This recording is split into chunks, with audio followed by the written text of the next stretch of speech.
Hi hello friends, ನಮಸ್ತೆ. Welcome back to Mishita vlogs. ಎಲ್ಲರೂ ಹೆಂಗಿದ್ದೀರಿ ಕಣ್ರಿ? ಚೆನ್ನಾಗಿದ್ದೀರಾ? ನಾವು ತುಂಬಾ ಚೆನ್ನಾಗಿದ್ದೀವಿ ಕಣ್ರಿ. ನೀವೆಲ್ಲನೂ ಚೆನ್ನಾಗಿರ್ಬೇಕಂತ ಭಗವಂತನ ಕೇಳ್ತಾ ವ್ಲಾಗನ್ನು ಸ್ಟಾರ್ಟ್ ಮಾಡಿದ್ದೀನಿ. ಏನು ಬರ್ತಾನೆ ಏನೋ ಮುಖ ತೊಡಸ್ತಾ ಇದ್ದಾಳೆ, ಬಟ್ಟೆ ವಾಶ್ ಮಾಡೋದು ತೋರಿಸ್ತಾ ಇದ್ದಾಳೆ ಅನ್ಕೋತಿದ್ರೆ ಇದು ಭಾನುವಾರದ ರೊಟೀನ್ ವ್ಲಾಗು. ಮತ್ತು ಕದ್ರುಣ್ಣಿಮೆ ಹಬ್ಬಕ್ಕೆ ಪ್ರಿಪ್ರೇಷನ್ ಮಾಡ್ಕೊತಾ ಇದ್ದೀನಿ ಕಣ್ರಿ. ನಿಮ್ಮ ಮನೇಲಿ ಯಾರ್ಯಾರು ಕದ್ರುಣ್ಣಿಮೆ ಹಬ್ಬ ಮಾಡ್ತೀರಾ, ಏನೇನು ಪ್ರಿಪ್ರೇಷನ್ ಮಾಡ್ಕೊಂಡಿದ್ದೀರಾ ಅಂತ ಕಮೆಂಟ್ ಮಾಡಿ. ಭಾನುವಾರ ಏನಕ್ಕಾದರೂ ಬರುತ್ತೋ ಕಣ್ರಿ, ನಿಜ ಪ್ರಾಮಿಸ್. ಭಾನುವಾರ ಬಂದರೆ ಬರೀ ಕೆಲಸಗಳೇ ಕಣ್ರಿ, ರೆಸ್ಟ್ ಅನ್ನೋದೇ ಇರಲ್ಲ. ಅವತ್ತು ನಾವು ಮದುವೆಗೆ ಹೋಗಿದ್ದೆ ಕಣ್ರಿ. ಮದುವೆಗೆ ಹೋಗ್ಬಿಟ್ಟು ಕಿವಿಗೆ ಯಾಕೆ ವಾಲೆ ಇಕ್ಕಿಲ್ಲ ಅಂದರೆ ವಾಲೆ ಎಲ್ಲ ಬಿಚ್ಚಾಕ್ಬಿಟ್ಟು ಇನ್ನು ಬರ್ತಾ ಹಂಗೆ ಲಕ್ಷ್ಮೀ ನರಸಿಂಹಸ್ವಾಮಿ ದೇವಸ್ಥಾನಕ್ಕೆ ಹೋಗ್ಬಿಟ್ಟು ಸ್ವಾಮಿಗಳನ್ನ ಕೇಳ್ಕೊಬಂದೆ. ಸ್ವಾಮಿ ಯಾವತ್ತು ಹಬ್ಬ ಮಾಡಿದ್ರೆ ಚೆನ್ನಾಗಿರುತ್ತೆ ಅಂತ.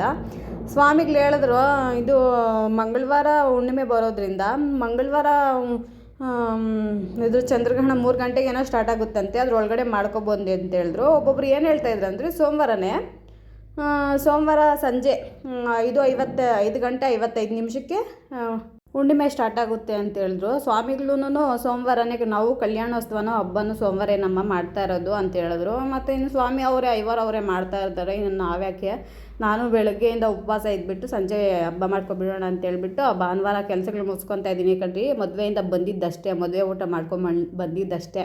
ಮನೆಯಲ್ಲೇ ಬಟ್ಟೆಗಳು 1-2 ರಬ್ಬು ಬಟ್ಟೆಗಳು ಆವತ್ತೇ ಮನೆ ಮುಂದೆ ಎಲ್ಲ ನೀಟಾಗಿ ಬ್ರಷ್ ಹಾಕ್ಬಿಟ್ಟು ಎಲ್ಲ ಉಜ್ಜಿ ಪರ ಅಂತೆಲ್ಲ ಉಜ್ಜಿ ತೊಳೆದು ಮನೆಯೆಲ್ಲ ಒರೆಸ್ಬಿಟ್ಟು ಆ ಬಟ್ಟೆಗಳೆಲ್ಲ ವಾಶ್ ಮಾಡಿ ಮೇಲೆ ಹಾಕ್ಬಿಟ್ಟು ಬಂದು ಇನ್ನು ಬೆಳಗ್ಗೆ ಎಲ್ಲ ತಲೆಗೆ ಸ್ನಾನ ಮಾಡ್ಕೊಂಡಿದ್ದೆ, ಮೈ ತೊಳ್ಕೊಬಂದು ಇನ್ನು ಇನ್ನು ನಾಳೆ ಹಬ್ಬ ಮಾಡಬೇಕಂದ್ರೆ ಇನ್ನು ನಾಳೆನೇ ದೇವ್ರ ಪಾತ್ರೆಗಳೆಲ್ಲ ಎಲ್ಲಿ ಕ್ಲೀನ್ ಮಾಡ್ಕೊಂಡಿರೋದು ಆಗಲ್ಲ ಅಂತೇಳ್ಬಿಟ್ಟು ಆವತ್ತೇ ದೇವ್ರ ಪಾತ್ರೆಗಳೆಲ್ಲ ತೆಗೆದುಬಿಟ್ಟು ಅವತ್ತೇ ಕ್ಲೀನ್ ಮಾಡ್ಕೊಂಡು ಫೋಟೋಗಳೇನು ಉಜ್ಜಕ್ಕೆ ಹೋಗಿಲ್ಲ ಕಣ್ರಿ. ಫೋಟೋಗಳೆಲ್ಲ ಶಿವರಾತ್ರಿ ಹಬ್ಬಕ್ಕೆ ಎಲ್ಲ ಉಜ್ಕೊಂಡಿದ್ದೆ, ನೀಟಾಗೇ ಇತ್ತು. ಅದಕ್ಕೆ ಬರೀ ದೇವ್ರ ಪಾತ್ರೆಗಳೆಲ್ಲ ತೊಳೆದುಬಿಟ್ಟು ನೀಟಾಗಿ ಅರ್ಶಿನ ಕುಂಕುಮ ಎಲ್ಲೇ ಇಟ್ಟಿಕೊಂಡ್ಬಿಡ್ತಾಯಿದ್ದೀನಿ. ಇನ್ನು ಹಬ್ಬ ನಾಳೆನೇ ಅಂದರೆ ಇವತ್ತೇ ರೆಡಿ ಮಾಡ್ಕೋಬೇಕಲ್ವಾ. ಒಬ್ಬೊಬ್ಬರು ಈ ಸರಿ ಹೆಂಗೆ ಮಾಡ್ತಾ ಇದ್ದಾರೆ ಗೊತ್ತಾ ಹಬ್ಬ, ಒಬ್ಬೊಬ್ರು ಸೋಮವಾರ ಮಾಡ್ತಾರೆ, ಒಬ್ಬರು ಮಂಗಳವಾರ ಮಾಡ್ತಾರೆ, ಒಬ್ಬೊಬ್ಬರು ಬುಧವಾರ ಮಾಡ್ತಾಯಿದ್ದಾರೆ. ಈ ಸರಿ ಹಿಂಗೆ ಬಂದಿದ್ದೆ ಕಣ್ರಿ, ಗ್ರಹಣ ಬಂದಿರೋದಕ್ಕೆ ಹಬ್ಬ ಅಂತೂ. ನಾನು ಅದೇ ಸೋಮವಾರನೇ ಮಾಡೋಣ ಅಂತೇಳ್ಬಿಟ್ಟು ಅದಕ್ಕೆ ಪ್ರಿಪ್ರೇಷನ್ ಮಾಡ್ಕೊತಾ ಇದ್ದೀನಿ ಕಣ್ರಿ. ಯಾಕಂದರೆ ಇನ್ನು ಮಂಗಳವಾರ ಗ್ರಹಣ ಹೆಂಗೆ ಮಾಡೋದು 3 ಗಂಟೆ ಒಳಗಡೆ ಮತ್ತೆ ಮಾಡಿದ್ದೆಲ್ಲ ಒಬ್ಬೊಬ್ಬರು ಈ ಕದ್ರುಣ್ಣಿಮೆ ಹಬ್ಬಕ್ಕೆ ಏನು ಮಾಡ್ತಾರೆ ಗೊತ್ತಾ, ಹಬ್ಬ ಎಲ್ಲ ಮಾಡಿಬಿಟ್ಟು ಒಂದು ನಮ್ಗೆ ಎಷ್ಟು ಇದಿದೆಯೋ ಅಷ್ಟರಲ್ಲಿ ಊಟ ಅನ್ನೋದು ಬಡಿಸ್ತಾರೆ. ಒಬ್ಬೊಬ್ಬರು ದೇವ್ರ ಮೇಲೆ ಹೆಸ್ರು ಹಾಕ್ಕೊಂಡು ತುಂಬ ಒಳ್ಳೆಯದಂತೆ, ನಮ್ಮ ಶಕ್ತಿ ಅನುಸಾರನೂ ಇದು ಮಾಡ್ಬೋದು. ಅದಕ್ಕೆ ನಾನು ಹಿಂದಿನ ವರ್ಷ ದೇವ್ರಿಗೆಲ್ಲ ಪ್ರಸಾದ ಮಾಡಿ ಕೊಟ್ಟಿದ್ದೆ ದೇವಸ್ಥಾನಕ್ಕೆ. ಈ ಸರಿ ಏನೋ ನೋಡಬೇಕು ಏನಾಗುತ್ತೆ ಏನೋ. ಫಸ್ಟ್ ಹಬ್ಬ ಮಾಡಿಬಿಡೋಣ ಸೋಮವಾರ ಅಂದ್ಕೊಂಡಿದ್ದೀನಿ ಕಣ್ರಿ. ಹಬ್ಬ ಮಾಡಿಬಿಟ್ಟು ಮತ್ತೆ ಇನ್ನು ಮಂಗಳವಾರ ಇರುತ್ತಲ್ವ, ಮಂಗಳವಾರದ ದಿವಸ ಅದೇ ಆವತ್ತಿನ ದಿವಸ ಬೆಳಗ್ಗೆನೇ ಕಾಯಿ ಹೊಡ್ಸ್ಕೊಬಿಟ್ಟು ಪ್ರಸಾದ ಏನಾದ್ರು ಮಾಡೋಣ ಅಂದ್ಕೊಂಡಿದ್ದೀನಿ. ನೋಡೋಣ, ದೇವ್ರ ಇಚ್ಛೆ, ಆಶೀರ್ವಾದ. ಹಬ್ಬ ಮಾಡಿಸ್ಕೊಂಡ್ರೆ ಎಲ್ಲ ಚೆನ್ನಾಗಿ ಮಾಡಿಸ್ಕೊಳ್ತಾರೆ. ಅಪ್ಪನ ಆಶೀರ್ವಾದ ಇಲ್ಲಾಂದರೆ ಏನೂ ಇಲ್ಲ ಕಣ್ರಿ. ನಮ್ಮ ಕೈಯಲ್ಲಿ ಏನಾಗುತ್ತೆ, ಅವರು ನಮ್ಗೆ ಶಕ್ತಿ ಕೊಡಬೇಕು, ನಾವು ಮಾಡಬೇಕಷ್ಟೇ ಏನೇ ಆಗಿರಲಿ. ಇನ್ನು ದೇವ್ರ ಪಾತ್ರೆಗಳೆಲ್ಲ ತೊಳೆದುಬಿಟ್ಟೆ. ಇನ್ನು ಅವೆಲ್ಲ ನೀಟಾಗಿ ಒರೆಸ್ಬಿಟ್ಟು ಅರ್ಶಿನ ಕುಂಕುಮ ಇಕ್ಬಿಟ್ರೆ ದೇವ್ರ ಪಾತ್ರೆಗಳ ಕೆಲಸ ಮುಗೀತು. ಇನ್ನು ಹೂವು ಎಲ್ಲ ಪೋಣಿಸ್ಕೊಂಡೆ, ಮನೆಯೆಲ್ಲ ಒರೆಸ್ದೆ. ಅದು ಯಾವುದು ವೀಡಿಯೋ ಅಂತೂ ನಾನು ಮಾಡ್ಕೊಂಡು ಹೋಗಿ ಇದೇ ಲಾಂಗ್ ವೀಡಿಯೋ 1.5 hour ವೀಡಿಯೋ ಕಣ್ರಿ. ಎಲ್ಲ ಸ್ಪೀಡ್ ಇಕ್ಬಿಟ್ಟು 6 ನಿಮಿಷ 6.25 ನಿಮಿಷಕ್ಕೆ ತಂದಿಕ್ಕಿದ್ದೀನಿ. ಇನ್ನು ಅದು ಎಡಿಟಿಂಗ್ ಮಾಡ್ಕೋಬೇಕಂದ್ರೆ ಎಷ್ಟೊತ್ತಾಗುತ್ತೆ ಗೊತ್ತಾ. ಅದಕ್ಕೆ ಇತ್ತೀಚೆಗೆ ಸ್ಪೀಡ್ ಇಕ್ಬಿಡ್ತೀನಿ ಕಣ್ರಿ. ಸುಮ್ಮನೆ ಅದೆಲ್ಲ ಕಟ್ ಮಾಡಿ ಅದು ಮಾಡೋ ಅಷ್ಟೊತ್ತಿಗೆ ತಲೆ ಕೆಟ್ಟು ಕೆರಾಡ್ದೋಗ್ಬಿಡುತ್ತೆ ಒಂದೊಂದು ಸರಿ. ಅದಕ್ಕೆ ಹಿಂಗೆ ಮಾಡ್ತಾಯಿದ್ದೀನಿ, ಏನೋ ಅಂದ್ಕೊಬಿಡ್ರಿ ಕಣ್ರಿ. ದಯವಿಟ್ಟು ನೋಡಿರಿ, ವಿಡಿಯೋ ಸಪೋರ್ಟ್ ಮಾಡಿ ಲಾಸ್ಟ್ ತನಕ. ಇನ್ನು ಹಿತ್ತಾಳೆ ಪಾತ್ರೆಗಳು ತೊಳೆದಿದ ತಕ್ಷಣ ಒರೆಸ್ಬಿಟ್ರೇ ಅವು ಪಳ ಅಂತ ಹೊಡಿಯೋದು. ಸ್ವಲ್ಪ ನೀರು ಇದ್ದುಬಿಟ್ರೆ ಒಂಥರ ಅಲ್ಲಲ್ಲೇ ಮಚ್ಚೆ ಥರ ಬಿದ್ದೋಗ್ಬಿಡುತ್ತೆ. ಅದಕ್ಕೆ ಫಸ್ಟ್ ಆಗಿದ ತಕ್ಷಣ ಒಂದೊಂದು ಕೆಲಸನೇ ಮಾಡ್ಕೊಬಿಡ್ತಾಯಿದ್ದೀನಿ. ಇನ್ನು ನಮ್ಮ ಯಜಮಾನ್ರು ಅವರು 1.5 hour ಡ್ರೈವಿಂಗ್ ಎಲ್ಲ ಮಾಡಿದ್ರಲ್ಲ, ಗಾಡಿಯಲ್ಲೇ ಕಣ್ರಿ ಹೋಗಿದ್ದಿದ್ದು. ದೂರನೇ ಇತ್ತು, 1.5 hour ಆಯಿತು ಜರ್ನಿ.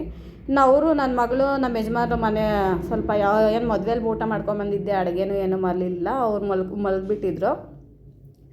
ನಮ್ಮ ಅಜ್ಜಿ ದೋಸೆನೂ ಚಟ್ನಿ ಕೊಟ್ಟಿದ್ರು, ಯಾರೂ ತಿಂದಿಲ್ಲ. ನಮ್ಮ ಯಜಮಾನ್ರು ಅವ್ರಿಗೆ ರಾತ್ರಿ ಎಲ್ಲ ನಿದ್ದೆ ಇರಲಿಲ್ಲ ಅಂತೇಳ್ಬಿಟ್ಟು ಫಸ್ಟು ನಿದ್ದೆ ಮಾಡಿಬಿಟ್ರು ನನ್ನ ಮಗಳು ಅವರು. ಇನ್ನು ನಾನು ಈ ಕೆಲಸದ ಮೇಲೆಯಿಂದ ಊಟನೇ ಮಾಡಿಲ್ಲ. ಸಂಜೆ ಒಂದೇ ಸರಿನೇ ಕಣ್ಗಿ ಮಲ್ಕೊಳೋವಾಗ ತಿಂದೆ ಊಟ. ಕೆಲಸಗಳಿದ್ರೆ ಊಟನೂ ಸೇರಲ್ಲ. ಫಸ್ಟ್ ಕೆಲಸಗಳಾಗೋಗ್ಬಿಡಲಿ ಬೇಗ ಅನ್ನೋದೇ ಇರುತ್ತೆ ಹೆಂಗಸ್ರಿಗಂತೂ. ಒಂದು ಕೆಲಸ ಆಗಿದ್ರೆ ಇನ್ನೊಂದು ಕೆಲಸ ಅಲ್ಲಿ ಸ್ಟಾರ್ಟ್ ಇರುತ್ತೆ. ಏನು ಆಗೋಗುತ್ತೆ ಇವಾಗ ನೆಮ್ಮದಿಯಾಗಿ ಕುತ್ಕೊಬೇಕು ಅನ್ನೋದು ಏನು ಇರಲ್ಲ. ಒಂದು ಕೆಲಸ ಆಗಿದ ತಕ್ಷಣ ಇನ್ನೊಂದು ಕೆಲಸ ರೆಡಿಯಾಗಿರುತ್ತೆ. ಅದಕ್ಕೆ ಹೆಣ್ಮಕ್ಳಿಗೆ ಬಿಡುವೇ ಇರೋಲ್ಲ ಹೇಳ್ಬೇಕಂದ್ರೆ. ನೋಡಿರಿ, ಎಲ್ಲ ಬೊಟ್ಟಿಗಳೆಲ್ಲ ಇಕ್ಬಿಟ್ಟು ರೆಡಿ ಮಾಡಿಬಿಟ್ಟೆ.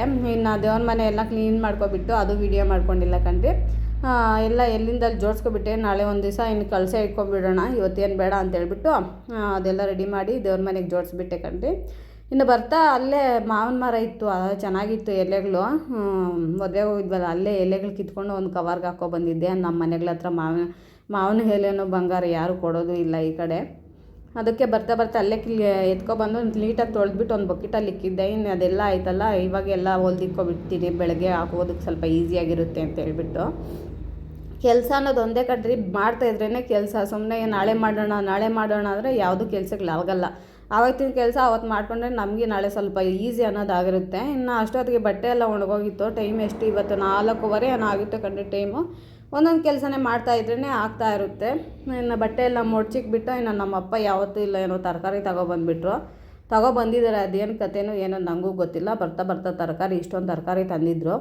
ಅದು ಎಲ್ಲಿಂದಲ್ಲಿ ಫ್ರಿಜ್ಜಲ್ಲಿ ಜೋಡಿಸ್ಕೊಬಿಟ್ರೆ ಇನ್ನೂ ಇತ್ತು ಕಣ್ರಿ. ನಾನು ಯಾವುದೂ ವೀಡಿಯೋನ ಮಾಡ್ಕೊಂಡಿಲ್ಲ. ಹೇಳ್ಬೇಕಂದ್ರೆ ಕೆಲಸಗಳು ಮಾಡಿದಷ್ಟು ಇರುತ್ತೆ. ರೊಟೀನ್ ವ್ಲಾಗ್ ಯಾರು ನೋಡ್ತಿರೋ ಯಾರು ಬಿಡ್ತಿರೋ, ನಿಮಗೂ ಬೋರ್ ಆಗುತ್ತಲ್ಲ, ಏನೆಲ್ಲ ಮಾಡೋದೇ ಸ್ಪೆಷಲ್ ವ್ಲಾಗ್ಸ್ ಏನೂ ಇರಲ್ಲ ಅನ್ನೋದು ಇರುತ್ತಲ್ವ. ಅದಕ್ಕೆ ಏನು ಕೆಲಸ ಇದೆಯೋ ಅದೇ ರುಟೀನ್ ವ್ಲಾಗ್ ಮುಖಾಂತರ ನಿಮ್ಮ ಮುಂದೆ ತಂದಿದ್ದೀನಿ ಕಣ್ರಿ. ಈ ವ್ಲಾಗ್ ಇಷ್ಟ ಆದರೆ ಪ್ಲೀಸ್ ಕಣ್ರಿ ಒಂದು ಲೈಕ್ ಮಾಡಿ, ಶೇರ್ ಮಾಡಿ, ಸಬ್ಸ್ಕ್ರೈಬ್ ಮಾಡ್ಕೊಳ್ಳಿ. Thank you for the watching ಕಣ್ರಿ. ಬಾಯ್.